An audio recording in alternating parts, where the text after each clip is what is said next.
अस्सलामुअलैकुम दोस्तों की आयो मेरा हमारा सब ठीक हूँ दोस्तों तकरा ड्रामा जे इन एपिसोड में छा छणा है छा से जवाल खान अकबर जी शेरड़ी मथा दाखिल कराइंदो छा दरिया खान मूसा जेल में आज़ाद थी छा नवाब खान ने ना के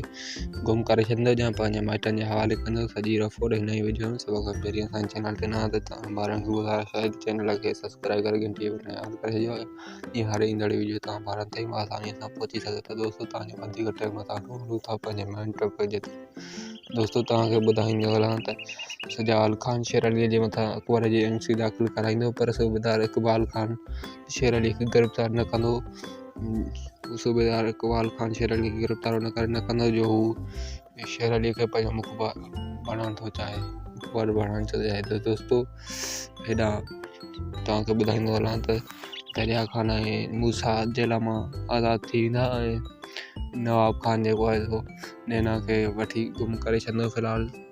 उहो न करे जो मूसा जेल मां आज़ाद थी अचण वारो आहे हिन करे नैना खे गुम करे छॾंदो जी दोस्तों वो असांजो अॼु जो वीडियो मिलंदा आहियूं कंहिं ॿिए वीडियो में तेसिताईं ॾींदा इजाज़त।